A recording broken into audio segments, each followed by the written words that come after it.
전능하신 아버지 하나님, 천지의 창조주를 믿습니다. 나는 그의 유일하신 아들, 우리 주 예수 그리스도를 믿습니다. 그는 성령으로 잉태되어 동정녀 마리아에게서 나시고 본디오 빌라도에게 고난을 받아 십자가에 못 박혀 죽으시고 장사된 지 사흘 만에 죽은 자 가운데서 다시 살아나셨으며 하늘에 오르시어 전능하신 아버지 하나님 우편에 앉아 계시다가 거기로부터 살아있는 자와 죽은 자를 심판하러 오십니다. 나는 성령을 믿으며 거룩한 공교회와 성도의 교제와 죄를 용서받는 것과 몸의 부활과 영생을 믿습니다. 아멘. 자, 사랑하는 성도 여러분, 교회는 하나님의 말씀을 선포하고 가르치며 성례를 행하며 성도의 교제와 봉사로서 주님의 뜻을 이 땅에 이루어야 합니다.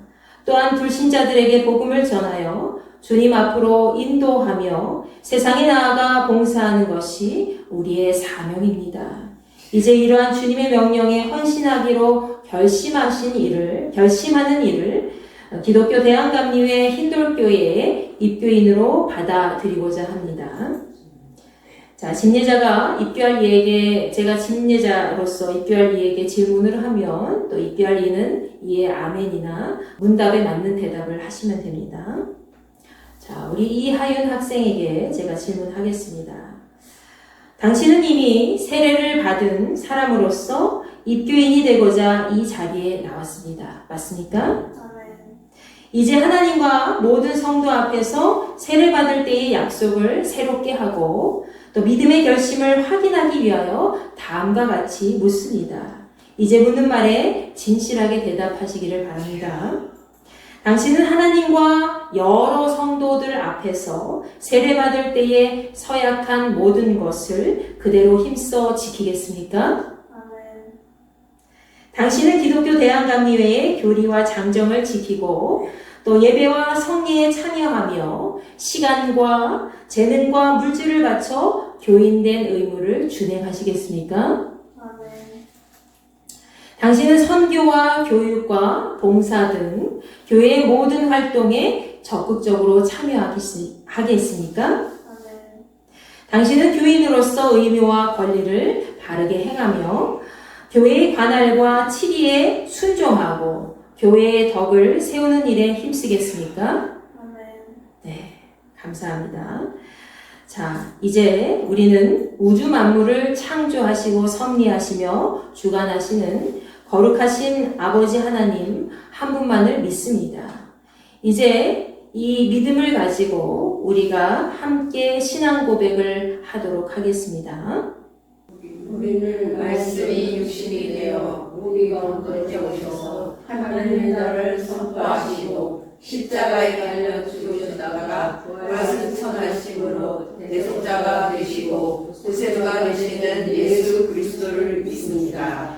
우리는 우리와 함께 계셔서 우리를 거듭나게 하시고 거룩하게 하시며 완전하게 하시며 위안과 힘이 되시는 성령을 믿습니다. 우리는 성령의 감동으로 기록된 하나님의 말씀인 성경이 구원에 이르는 도리와 신앙생활의 충분한 표준이 됨을 믿습니다. 우리는 하나님의 은혜로 믿음을 통해 죄 사함을 받아 거룩해지며 하나님의 구원의 역사에 동참하도록 부름받음을 믿습니다. 우리는 예배와 친교, 교육과 봉사, 전도와 선교를 위해 하나가 된 그리스도의 몸인 교회를 믿습니다. 우리는 만민에게 복음을 전파함으로 하나님의 정의와 사랑을 나누고 평화의 세계를 이루는 모든 사람들이 하나님 앞에 형제됨을 믿습니다. 우리는 예수 그리스도의 재림과 심판, 우리의 몸의 부활과 영생, 그리고 의의 최후의 승리와 영원한 하나님 나라를 믿습니다. 아멘. 자, 이제 제가 대표로 기도하고 여러분도 같이 기도하겠습니다. 온 교회의 머리가 되시는 주님, 주님께서 택하신 이에게 은혜를 베푸사 언제나 하나님만을 섬기며 그리스도의 몸된 교회를 위하여 헌신하게 하옵소서. 또한 성령의 능력으로 교인의 사명과 의무를 잘 감당하게 하시며 영원한 하나님 나라의 백성으로 살아가게 하옵소서. 우리 주 예수 그리스도의 이름으로 기도합니다. 아멘. 자, 이제 공포를 하도록 하겠습니다. 이 사람 이하윤 학생이 이제 하나님과 성도들 앞에 성실하게 서약하여서 기독교 대한감리회 흰돌교회 입교인이 된 것을 성부, 성자, 성령의 이름으로 공포합니다. 성도 여러분께서는 박수로 환영해 주시고 축복해 주시기 바랍니다. 하윤 학생 들어가시기 바랍니다. 자, 오늘 우리 하나님 말씀 같이 나누도록 하겠습니다. 갈라디아서 5장 25절부터 26절까지의 말씀을 여러분과 제가 한 목소리로 다 같이 합독하도록 하겠습니다. 신약전서 309쪽에 있습니다. 만일 우리가 성령으로 살면 또한 성령으로 행할지니 헛된 영광을 구하여 서로 노엽게 하거나 서로 투기하지 말지니라. 아멘. 자, 갈라디아서 말씀을 나눈 지 벌써 5번째 시간이 되었습니다. 우리가 지난 주일에는 어버이 주일을 맞이해서 특별히 음악 예배를 드렸죠. 그때는 갈라디아서 말씀 잠깐 강사님이 전하시기도 했지만은 간증 위주로 했기 때문에 또 다른 말씀이었기 때문에 우리가 그동안 했었던 갈라디아서 말씀을 좀 기억해야 될 것 같습니다. 우리 음악 예배 전주에 갈라디아서 4장 말씀을 나누었던 것을 기억하시지요. 자, 갈라디아서 4장 말씀에서는 그리스도인들이 더 이상 율법의 종로로 돼서 벗어나서 이제 자유 아래에 있는 약속의 자녀로 살라고 말씀하고 있지요. 오늘 본문 말씀이 기록되어 있는 갈라디아서 5장 말씀 역시 4장 말씀에 이어서 그리스도께서 우리에게 자유를 주셨기 때문에 우리는 더더욱 굳건하게 서서 2번 다시 율법의 종으로 멍에를 매지 말아야 한다라는 것을 당부하고 있습니다. 여기서 사도 바울은 자유 아래에 있는 약속의 자녀로서 그리스도인들이 반드시 갖추어야 할 삶의 자세에 대해서 계속 말씀하고 있지요. 자, 오늘 말씀을 통해서 우리가 그리스도인으로 살면서 성령으로 살고 행하는 진정한 삶이 무엇인지 우리 함께 살펴보도록 하겠습니다. 자, 먼저 갈라디아서 5장 2절부터 12절까지의 말씀에서는 자유 아래에 있는 하나님의 자녀로서 우리 그리스도인에게 속한 자유에 대해서 말씀하고 있지요. 자, 바울은 지금까지 계속 그리스도인으로 누리는 그 자유가 예수님께로부터 비롯되었다는 것을 이야기합니다. 그 자유는 하나님께서 우리를 살리시기 위해서 주신 특별한 은혜라는 거지요. 그런데 갈라디아 지역의 율법주의자들은 아직도 과거에 그랬듯이 할례를 꼭 받아야지만 구원의 단계에 이르는 거야 라고 생각하면서 할례를 중심으로 판단하고자 했습니다. 결국 이 바울은 갈라디아서 5장 2절부터 4절까지의 말씀에서 이렇게 이야기를 하지요. 우리 다 같이 읽어볼까요? 시작! 보라, 나 바울은 너희에게 말하노니 너희가 만일 할례를 받으면 그리스도께서 너희에게 아무 유익이 없으리라. 내가 할례를 받는 각 사람에게 다시 증언하노니 그는 율법 전체를 행할 의무를 가진 자라.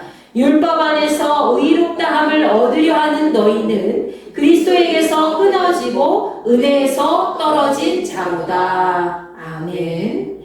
바울은 그들이 할례를 받으면 예수께서 그들에게 아무런 의미가 없다는 사실에 대해서 말씀합니다. 즉 갈라디아 지역의 그리스도인들이 다시 할례에 집중하면서 예수님과 율법을 동시에 중요시하게 여기는 삶을 살고자 할 때에 그렇게 사는 것이 중요한 것이 아니라 구원은 예수님만으로 충만하다는 것을 얘기하고 있는 것이죠.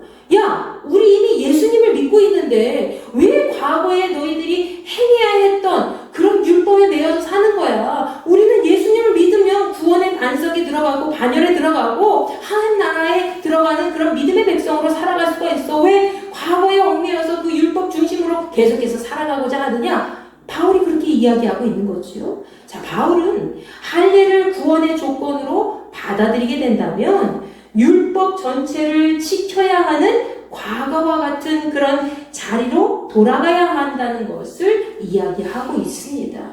만약에 그렇게 된다면 그 결과는 예수 그리스도께로부터 끊어지게 될 것이고 그분의 은혜에서 떨어진 자가 될 것이다 라는 것을 분명히 이야기합니다. 바울의 이 같은 당부에도 불구하고 이 갈라디아 교회의 수많은 믿음의 성도들은 여전히 율법 안에 매여서 할례를 받으면서도 예수님을 붙잡아야지 우리가 구원을 받을 수 있어. 예수님만 믿으면 구원에 이르지 못해. 우리는 과거에 우리가 하나님을 섬겼던 그 구약시대의 방식처럼 이거 지켜야 돼, 저거 지켜야 돼, 꼭 그렇게 행동을 해야지만 우리는 구원에 이를 수 있다 라고 얘기를 한 거죠. 그들이 이토록 오랫동안 할례라는 그 관습을 여전히 버리지 못하고 있었던 겁니다. 마치 우리가 새로운 음식을 먹으려면 어떻게 해야 돼요? 음식이 이렇게 뷔페가 막 늘어져 있어요. 근데 그 뷔페가 다 늘어져 있는데 내가 이 젓가락으로 이제 요 반찬을 딱 집어서 먹고 있단 말이죠. 근데 이 반찬을 집고 있는데 아유 이것도 먹고 싶어. 새로운 음식을 먹고 싶어. 그럼 어떻게 해요? 양쪽손에 요 음식을 붙잡고 있어요. 그럼 어떻게 해야 되죠? 이 음식을 잠시 내려놓고 요 음식을 새로운 음식을 먹어야 되는 거죠. 무슨 얘기인지 아시겠어요? 우리가 마치 새로운 음식을 먹기 위해서 양손을 비우지 않고 계속 기존의 음식을 붙잡은 것처럼 할례를 붙잡은 사람들이 그런 삶을 살고 있다는 거예요. 새로운 예수님의 새로운 법, 예수께서 우리에게 오셨다는 그 은혜에 따라 순종하면서 그 법에 익숙해지는 그런 삶을 살고자 하는 것이 아니라 내가 과거에 붙잡았던 그 율법에 계속해서 붙잡혀서 예수님이라는 존재를 만났음에도 불구하고 계속 그 상태 속에 머물러 있었다는 거죠.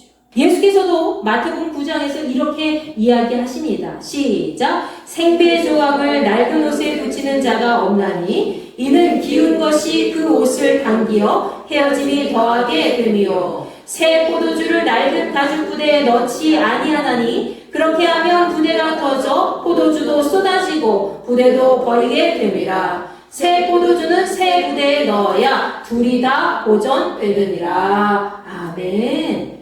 여러분, 예수께서는 새 포도주는 새 부대에다가 넣어야 된다. 그렇지 않냐고 낡은 부대에 넣으면 그것이 터져 버린다 라고 하셨어요.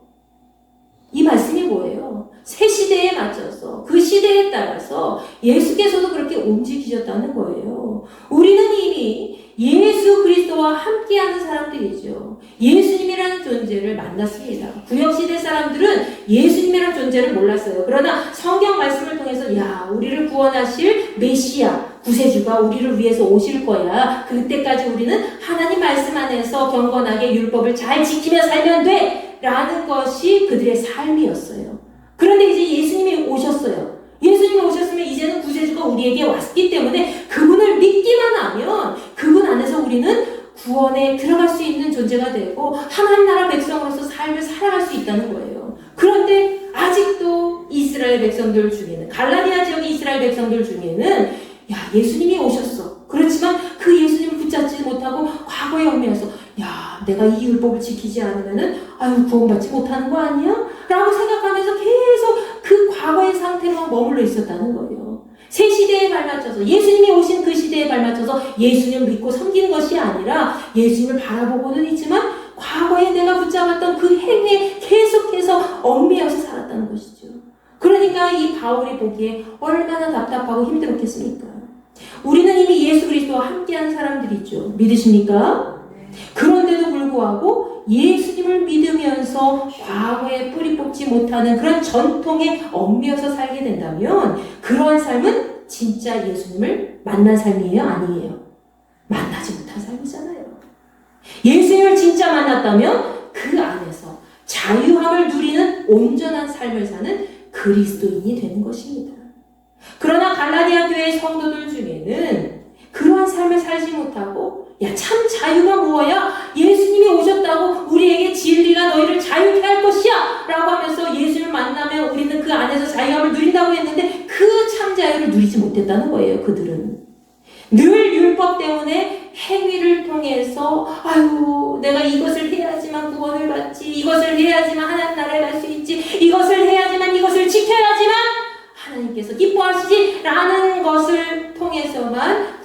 된다고 여겼죠. 그러니 바울의 입장에서 그들을 정말 제대로 가르치고 싶었겠지요.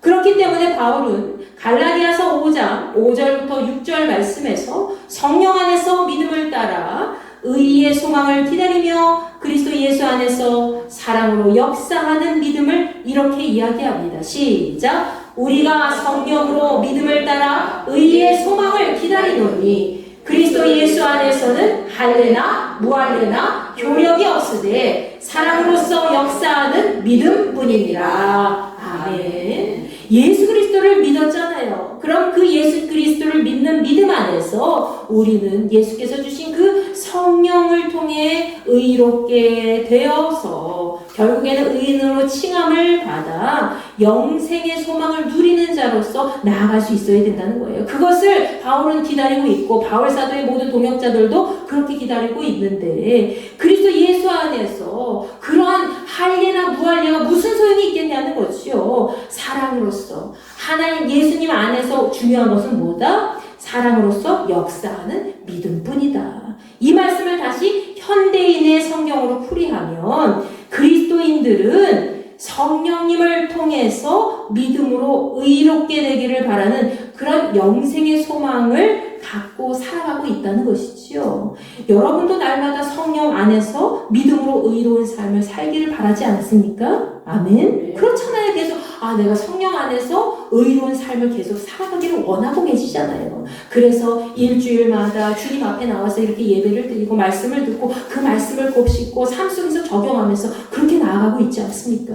바울은 지금 그 이야기를 하고 있는 겁니다. 여기서 바울은 예수님을 향한 믿음으로 가는 사람들에게는 예수 그리스도 안에서 할례를 받고 안 받는 것이 문제가 되지 않는다.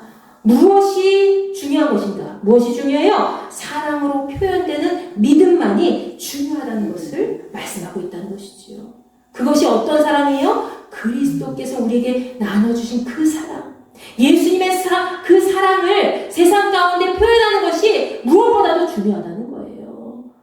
형식적으로 예배를 드렸니 안 드렸니 이게 중요한 것이 아니라 즉 믿음은 단순히 아멘 그렇게 동의합니다 라고 마음을 표현하는 것만이 중요한 것이 아니라 예수님의 사랑으로 드러나는 살아있는 믿음이 되어야 된다는 것이죠. 아멘. 여러분이 예수님을 믿는다면 예수님의 말씀 안에서 그분이 주신 사랑을 세상 가운데 실천하는 믿음으로 살아갈 수 있어야 됩니다. 겉으로 드러나는 형식적인 직분과 어떤 교회를 다니고 있는 행위 자체에 의미를 두는 것이 아니라 내가 지금 믿고 있는 그 예수님의 삶을 본받아 사는 삶, 그것이 바로 진짜 믿음 안에서 그리스도인의 삶이라는 것을 바울 사도는 우리에게 잘 알려주고 있습니다. 그러나 바울의 가르침에도 불구하고 갈라디아 교회 성도들 중에는 한때 복음 안에서 잘 달려가고 있었지만 어떤 이들 때문에 주께서 가르쳐 주신 그 진리를 순종하지 못하게 하였다고 얘기하고 있죠.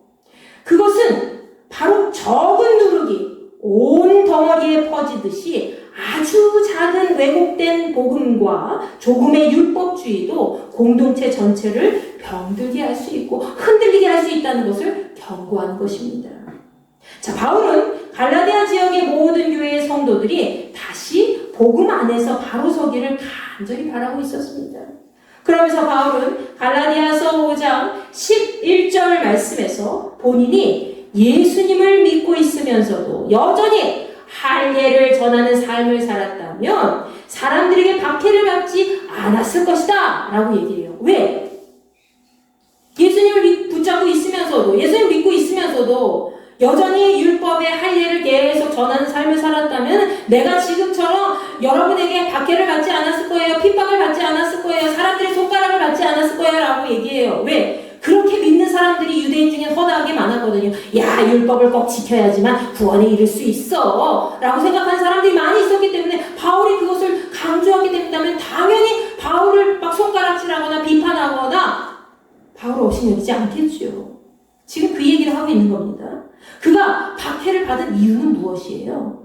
그는 온전히 십자가의 복음만을 전했기 때문입니다. 아멘. 여러분이 박해를 받고 세상 가운데 미움을 받는 이유는 여러분이 예수 중심으로 십자가의 복음을 전했기 때문에 그렇게 된 거예요. 만약에 여러분이 세상 가운데 평탄하게 핍박받지도 않고 박해받지도 않고 그 사람은 그렇게 진짜 믿는 게 아니에요. 여러분이 사람들한테, 세상 사람들을, 비그리스도인들한테 미움도 받고 질투도 받고 시기도 받고, 그게 진짜라는 거예요. 왜? 여러분이 진짜 예수님의 삶을 사람들에게 전하기 때문에. 진짜 예수님이 누구인지 그 사람들에게, 그 사람들이 거룩하게 생각하는 그것을 여러분은 삶의 중심으로 여기고 예수 그리스도의 빛을 드러내기 때문에, 지금 바울도 내가 십자가의 복음만을 전했기 때문에 박해를 받는 것이지, 그렇지 않다면 그냥 편탄하게 예수님도 한쪽에 믿으면서 율법도 행하면서 막 과거에 얽매이면서 그렇게 살다가 평탄하게 여러분과 그냥 조화를 이루면서 그렇게 갈 것이다 라고 얘기하는 거죠. 그러나 나는 너희들과 다르지 않느냐? 나는 이렇게 핍박을 받는다. 왜? 그리스도의 십자가 복음을 온전히 전했기 때문에, 그 살아있는 복음 때문에 내가 이렇게 핍박을 받는 것이다 라고 얘기하는 거예요. 갈라디아 교회 성도들은 십자가 복음 앞에 과거의 율법적인 그런 관습을 두고 율법주의적인 삶 속에서 이도 저도 아닌 그런 신앙생활을 하고 있었습니다. 야, 요것도 붙잡고 저것도 붙잡고, 아, 바울 선생님이 예수님에 대해서 얘기했으니까 나는 예수님 믿을래. 그런데 예수님만 믿으면서 살지는 못하고 과거에 내가 지켜왔던 것들이 있어. 하나님 앞에 구원받기 위해서는 이 율법도 지켜야 되고 저 율법도 지켜야 되고 39가지 이상 율법을 잘 지켜야 돼. 난 그것도 해갈래. 물론 좋죠. 감사하지요. 그러나 거기에 얽매여서 다른 사람들을 비판하고 예수님을 진짜 복음의 진리로 알고 계속 잘 섬기고 예수님 안에서 자유를 누리는 사람들까지 방해하고, 그런 삶을 갈라디아 교회 성도들 중에 율법주의자들이 그렇게 했다는 거예요. 그러니까 그들은 예수님 안에서 참 제자가 아니고 예수님의 사람들이 아니고 하나님의 백성들이 아닌 것이죠.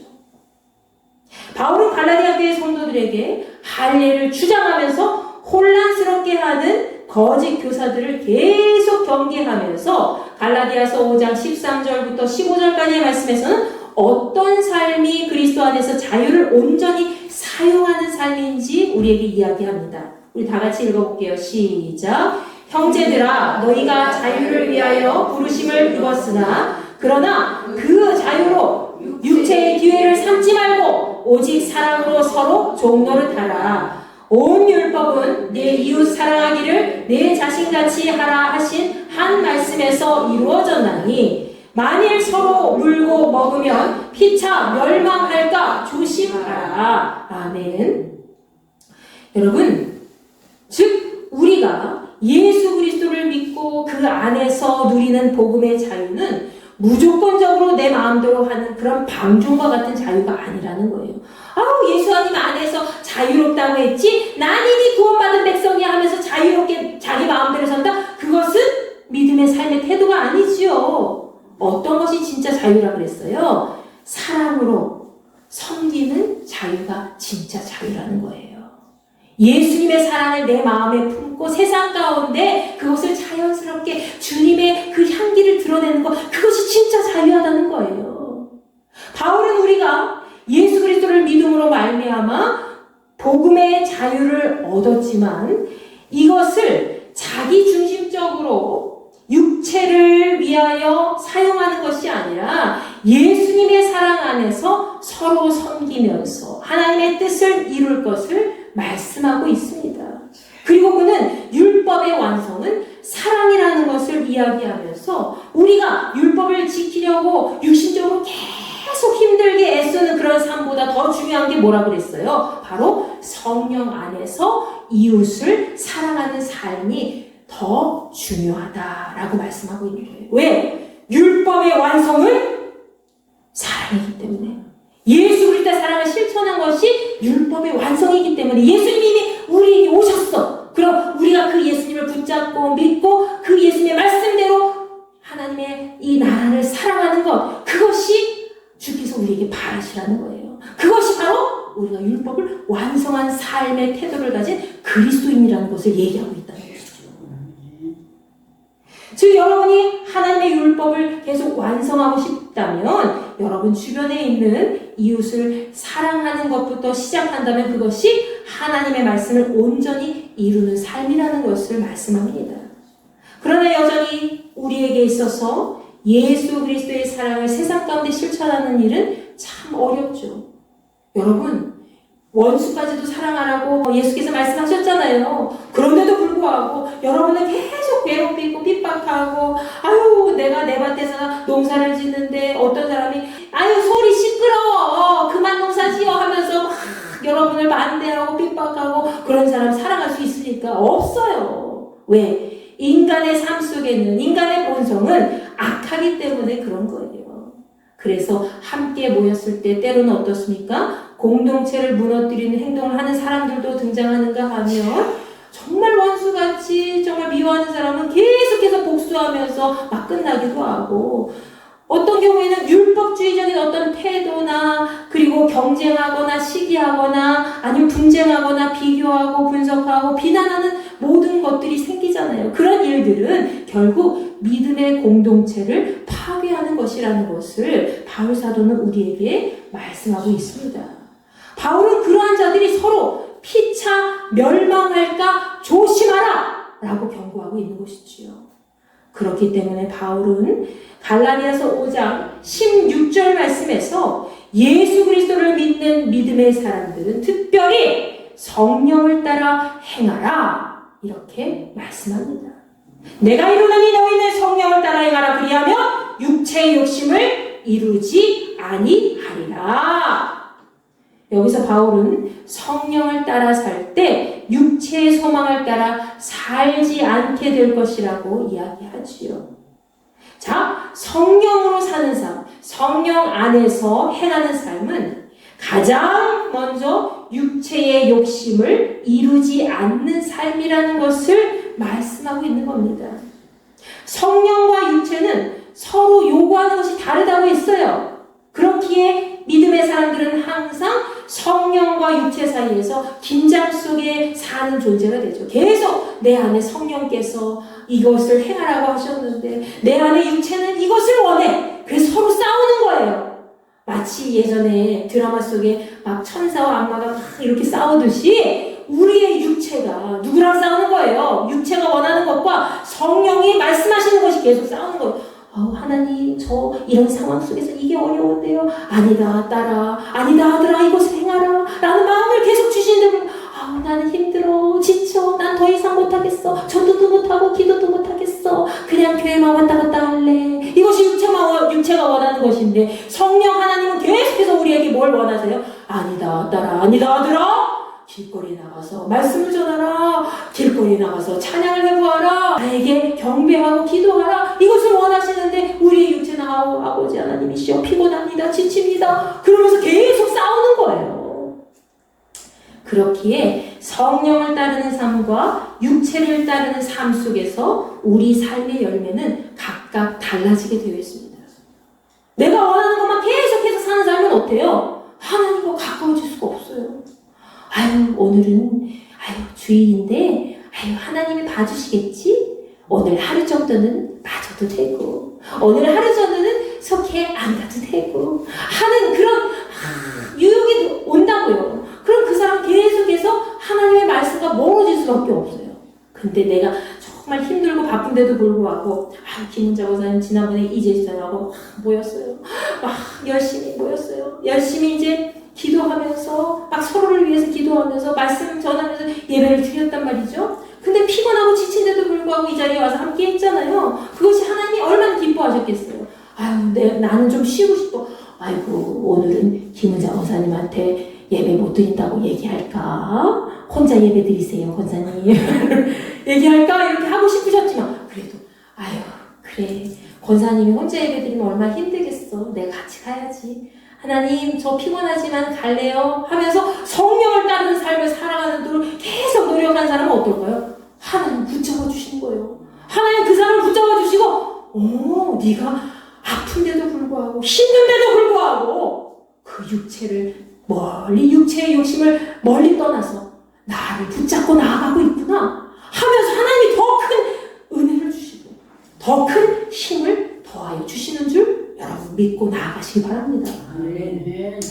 바울은 갈라디아서 5장 18절 말씀에서 만일 우리가 성령의 인도함을 받는 삶을 살아가게 된다면 그는 더 이상 율법 아래에 종속된 삶을 살지 않는다고 말씀하고 있지요. 즉 성령의 인도함을 따라 사는 삶은 율법 조항에 매여서 이리 끌려다니고 저리 끌려다니면서 사는 삶이 아니라 율법의 정신을 자연스럽게 이루는 삶이라는 것입니다.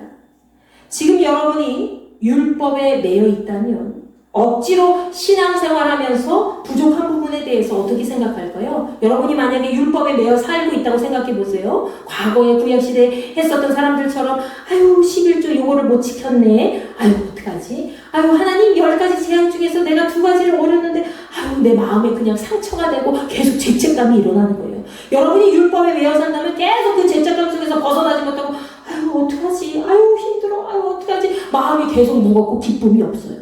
그런데요, 만약 여러분이 성령 안에서 살게 된다면 어떨까요? 물론 여러분이 부족한 점이 있어요. 아유 하나님이 이 말씀 지키라고 했는데 지키지 못했어요. 그렇지만 그 사람의 삶 속엔 어때요? 성령께서 이끌어주신 삶을 살기 때문에 하나님 제가 다음에는 그렇게 살지 않도록 주님이 이끌어주세요. 주님 앞에 맡깁니다 하면서 마음의 짐을 누구한테 맡기는 거예요? 하나님 앞에 맡기는 거예요. 성령께 맡기는 거예요. 그리고 다시 회개하면서 다시 일어나고 다시 기운을 차리고 주님 제가 여기까지 좀 왔잖아요. 부족하지만 하나님 다시 힘을 주세요. 다시 지킬 수 있도록 도와주세요 하면서 정말 그 모든 죄책감에서 벗어나서 이제 진짜 그리스도인으로 조금씩 변화된 기쁨의 삶을 살게 되는 거죠. 행복한 신앙생활을 하게 되는 거예요. 여러분 그런 삶을 살고 싶지 않으십니까? 아멘. 그런 삶을 살고 있잖아요. 여러분 모두 행복한 신앙생활을 하고 싶을 겁니다. 누군가에게 이끌려서 억지로 교회 다니고 아유 오늘 또 주일이 돌아왔네. 왜 이렇게 일주일이 금방 가는 거야. 아유 수요일에 왜 피곤해 죽겠는데 아유 오늘 또 목사님이 안 나오면 또 뭐라고 하겠지 하면서 억지로 나오는 거. 아유 내가 오늘 대표 기도인데 아유 기도하기 싫은데 아유 힘들어. 왜 목사님은 나만 시키는 거야. 아유 이번 달 월급이 적은데 헌금 생활을 할 수 있을까? 아유 귀찮아. 아유 정말 하나님 정말 억지로 하는 거 정말 싫은데 아유 힘들어 하면서 헌금하고 봉사활동하는 것도 그렇고 전도하는 것도 그렇고 누구한테 이끌려서 억지로 하는 거 하나님이 또 기뻐하시지도 않아요. 근데 하나님이 기뻐하시지 않을 뿐만이 아니라 여러분의 삶 속에서는 어때요? 마음이 힘들어요. 지치고 교회 다니는 게 왜 이렇게 힘드냐? 마음에 기쁨이 하나도 없고 교회 다니는 거 때려치고 싶다. 직장 때려치는 것보다 교회를 먼저 때려칠래 하는 마음이 생기는 거예요. 그럼 하나님하고 멀리 떨어지게 되는 거예요. 영영이 하나님과 멀리 떨어져 하나님 말씀과 멀리 떨어지고 예수를 인격적으로 만나지 못하는 거죠. 여러분 공부하는 학생들을 보세요. 공부 막 수능 시험 잘 본 학생들 학교에서 열심히 정교회장도 하고 열심히 뛰어난 학생들 보세요. 그 학생들이 막 선생님한테 이쁜 뭐 해야지 물론 그런 것도 있겠지만은 주변 사람들한테 칭찬받아야지 인정받아야지 그런 마음도 내면에 있지만 중요한 건 뭐예요? 그 친구들이 하고 싶은 마음이 있기 때문에 그 자리까지 간 거예요. 열심히 난 이것을 공부를 해서 이걸 이루어야지 하는 성취감이 있고 기쁨을 맛보았기 때문에 계속 그렇게 하고자 하는 마음이 있기 때문에 그렇게 가는 거지. 만약에 억지로 이끌려서 야 오늘 숙제해야 되는데 숙제도 안 하고 놀고 있어? 아유 이 녀석이 나중에 뭘 가되려고 그래 하면서 그냥 엄마한테 아빠한테 요즘에 그런 학생들 없겠지만은 등짝 스매싱만 맞아가면서 그렇게 억지로 공부하고 그렇게 가는 학생들은 절대로 온전히 끝까지 성장하지 못해요. 목표를 이루지 못하는 거예요. 마찬가지로 신앙생활도 그렇다는 거예요. 신앙생활도요. 우리가 그리스도 예수를 믿고 행한다는 것 자체가 무엇입니까? 단순히 그분의 말씀을 억지로 지키고 노력하는 그런 행위를 통해서 구원을 얻기 위한 어떤 방편이 되는 것이 아니라 나를 살려주신 하나님의 은혜가 너무 감사해서 주님 나를 위해서 예수님의 십자가에 못 박혀 죽으시고 다시 사셨군요. 하나님이 나를 위해서 예수님 보내주셨군요 하는 그 사랑에 감격하기 때문에 자동적으로 예수님 만나러 주님 앞에 나오는 거고 기도하는 것이고 전도하는 거예요. 자동적으로 예수 그리스도 십자가의 그 은혜 속에서 부어주신 그 삶 속에서 내가 자동적으로 성령님의 인도하심에 따라 살아가는데 필요한 끼니를 챙겨 먹듯이 계속해서 그렇게 신앙생활 하는 것이 바로 우리의 삶의 기본적인 그리스도인의 신앙생활이라는 것이죠. 그렇게 할 때 우리 삶 속에 진짜 참 기쁨이 있고 행복이 있는 줄 여러분 믿으시기 바랍니다. 바울은 우리 그리스도인들에게 있어서 육체를 따르는 삶과 성령을 따르는 삶이 어떻게 다른지 갈라디아서 5장 19절부터 23절까지의 말씀을 대조하면서 이렇게 이야기합니다. 시작! 육체의 일은 분명하니 곧 음행과 더러운 것과 호색과 우상숭배와 주술과 원수 맺는 것과 분쟁과 시기와 분냄과 당짓는 것과 분열함과 이단과 투기와 술취함과 방탕함과 또 그와 같은 것들이라. 전에 너희에게 경계한 것 같이 경계하노니 이런 일을 하는 자들은 하나님의 나라를 유업으로 받지 못할 것이요 오직 성령의 열매는 사랑과 희락과 화평과 오래 참음과 자비와 양성과 충성과 온유와 절제니 이 같은 것을 금지할 법이 없느니라. 아멘. 여기서 말씀하고 있는 육체의 일은 무엇입니까? 대부분 자기중심적인 것이고 탐심으로 쾌락을 추구하면서 사람들 사이의 관계를 파괴하는 것들을 언급하고 있지요. 바울은 이런 일들을 하는 자들에 대해서 21절 말씀에서 하나님 나라를 유업으로 받지 못한다고 했습니다.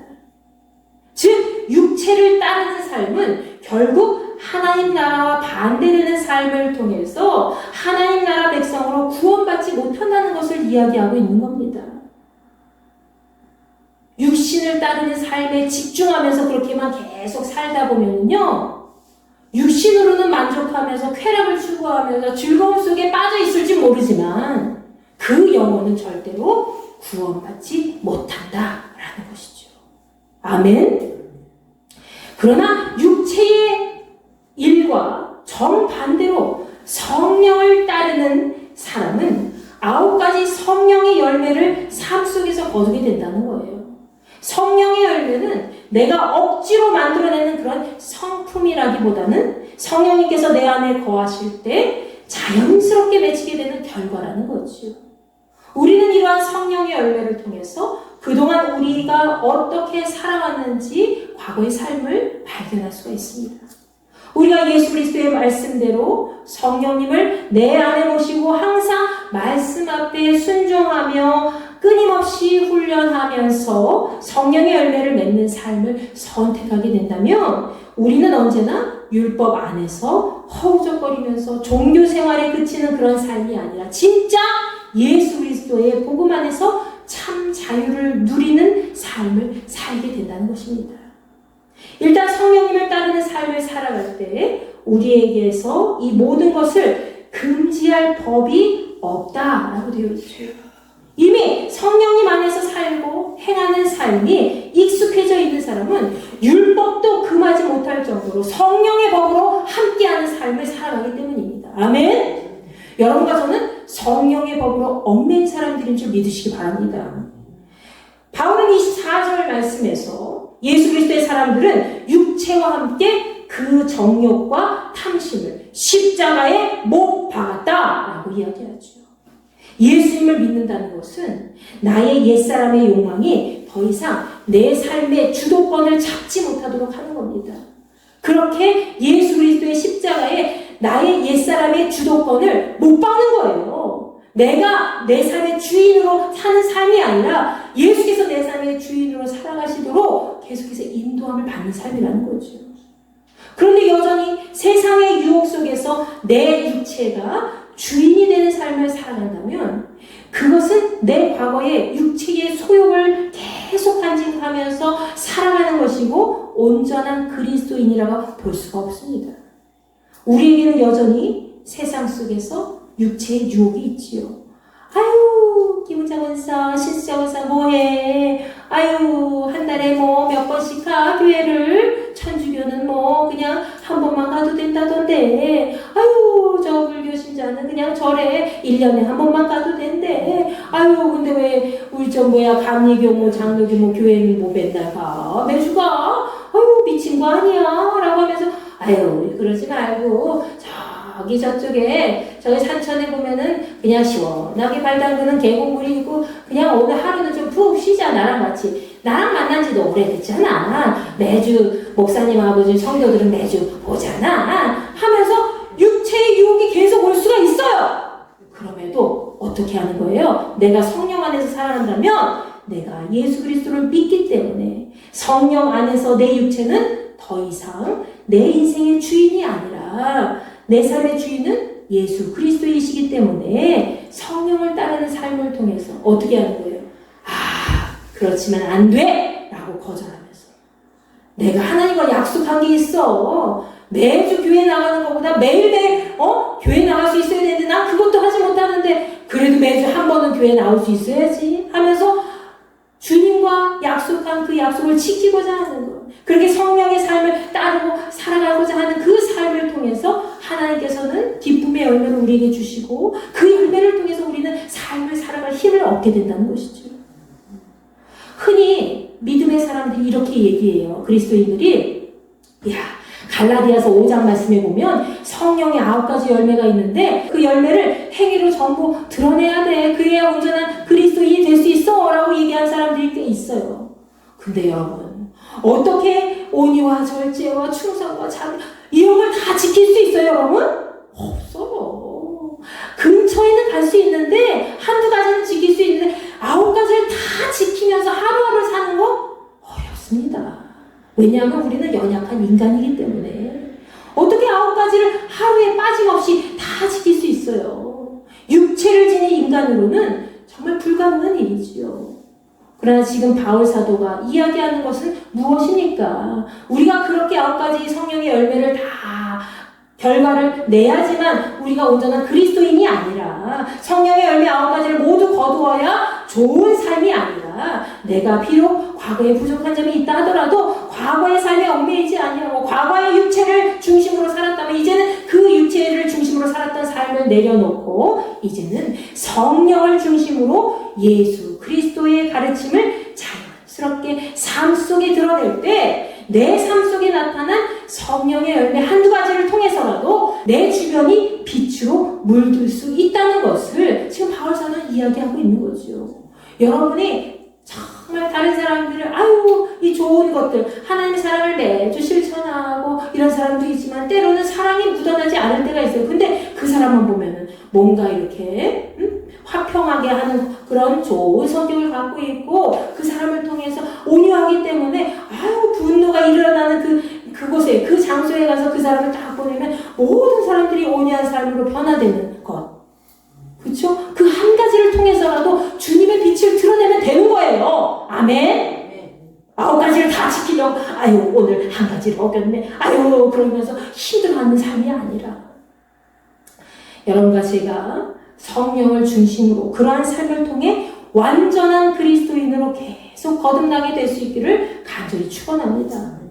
사도 바울은 오늘 본문 말씀 25절과 26절을 통해서 마지막으로 이렇게 당부하고 있지요. 만일 우리가 성령으로 살면 또한 성령으로 행할지니 헛된 영광을 구하여 서로 노엽게 하거나 서로 투기하지 말지니라. 아멘.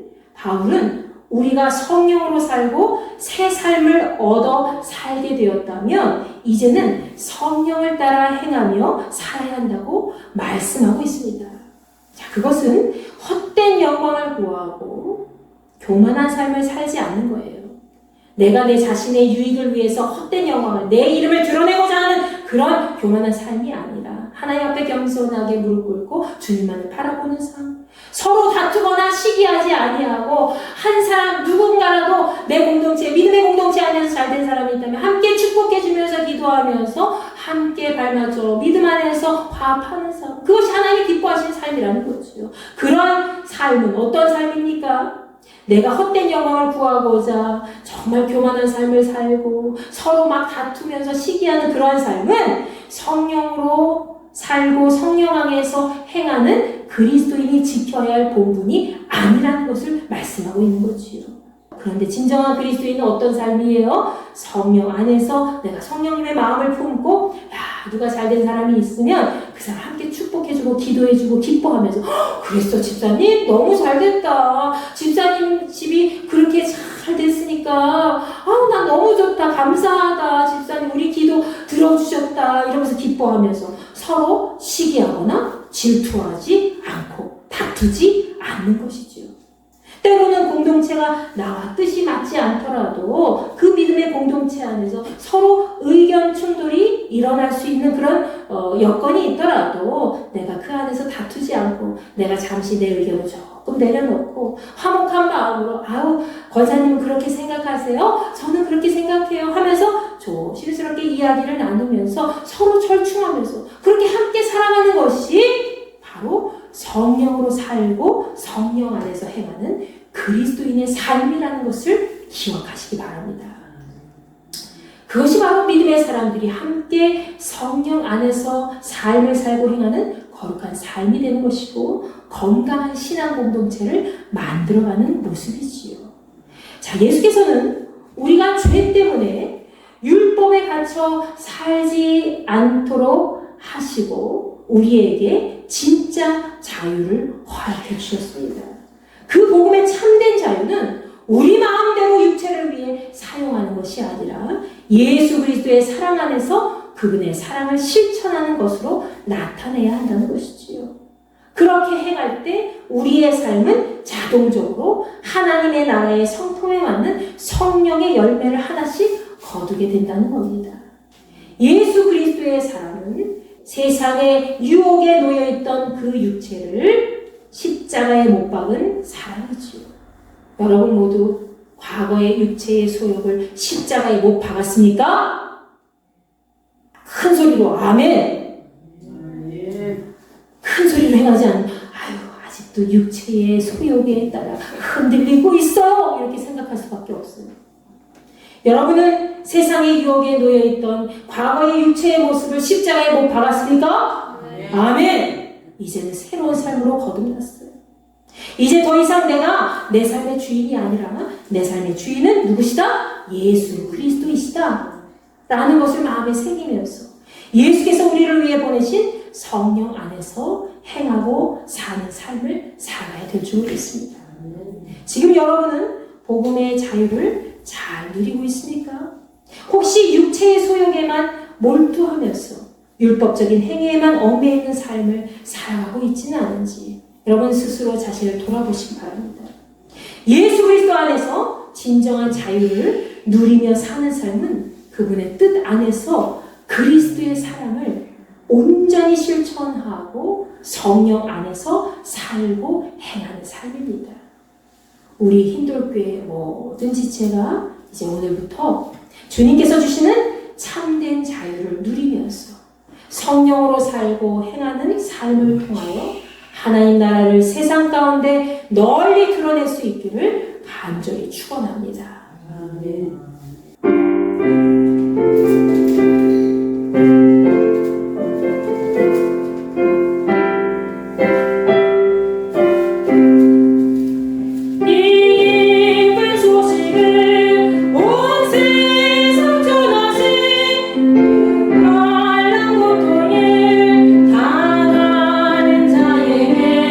주 믿는 성도들 다 좋은 소식을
기도합니다. 아버지 하나님, 내가 과거에 율법에 얽매여서 행위 자체로 구원을 받는 민족으로 살고자 했다면 이제는 내 삶의 주인 되시는 예수 그리스도를 중심으로 성령 안에서 살고 성령 안에서 행할 수 있도록 은혜를 베풀어 주시옵소서. 내가 이제는 과거에 얽매이지 아니하고 율법의 종로로 있어서 해방되었음을 믿습니다. 이제는 주 예수 그리스도의 삶을 온전히 살고자 합니다. 아버지여, 나와 함께하여 주시옵소서. 성령으로 살고 성령으로 행하는 삶을 통해서 참된 자유를 누릴 수 있도록 우리와 함께하여 주시옵소서. 여러분, 이 시간 이 마음을 품고 주여 한번 외치고 기도합니다. 주여,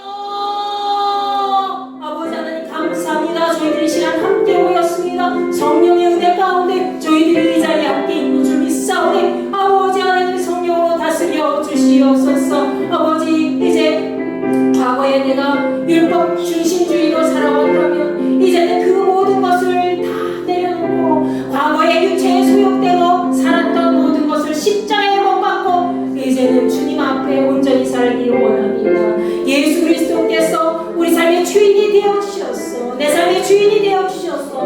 내가 이제는 예수로 살고 예수로 죽는 인생을 통해 성령 안에서 살고 성령 안에서 행하고 이 세상 가운데 그리스도의 온전한 빛을 드러낼 수 있도록 주여 역사하여 주시옵소서.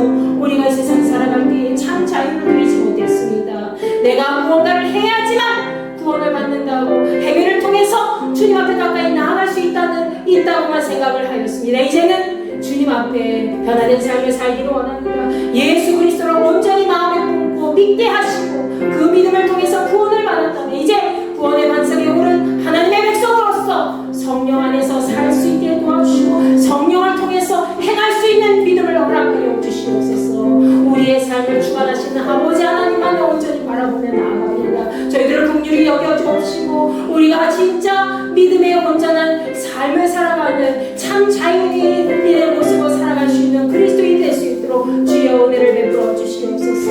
우리가 아직도 서로가 서로를 이제 원망하고 불평하며 또한 이제 주님 앞에 가까이 나아가지 못하고 시기하고 질투하고 분낼 때가 많이 있었습니다. 육체를 따라서 그 모든 것들을 더러운 것들을 이제 드러내는 삶이 아니라 성령의 9가지 열매를 통해서 아버지께서 우리를 통해서 행하신 모든 은혜를 세상 가운데 드러낼 수 있게 도와주시고 언제 어디서나 하나님이 기뻐하시는 삶을 통해서 성령의 열매 하나라도 온전히 행하여 하나님의 뜻을 온전히 이루고 성령 안에서 날마다 거듭난 믿음의 백성으로 성령의 열매를 계속해서 삶 속에 드러낼 수 있는 우리 모두가 될 수 있도록 주여 역사하여 주시옵소서. 우리의 삶을 주께서 인도하여 주실 줄 믿습니다. 아버지 하나님, 저희들을 불쌍히 여기시고 주의 은혜 가운데 붙들어 주시옵소서. 말씀의 은혜로 지금까지 걸어왔듯이 그 은혜로 인해서 날마다 감사와 기쁨이 넘치게 하시고 성령으로 행하고 사는 삶을 통해서 아버지께서 얼마나 우리를 사랑하시는지 세상 사람들이 알게 하시고 우리는 예수 그리스도의 삶을 따라가는 복된 그리스도인이라는 것을 완전히 드러낼 수 있도록 주여 역사하여 주시옵소서. 우리의 삶은 주께서 주관하여 주실 줄 믿습니다.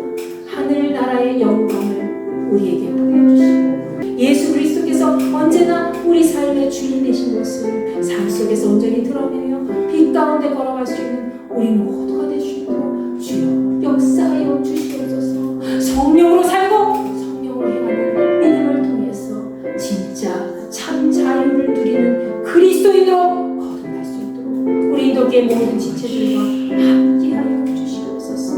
아버지여, 저희들의 삶 속에 역사하여 주신 주님만 바라봅니다. 주님만 믿고 나아갑니다. 주여, 우리의 삶을 주관하여 주시옵소서.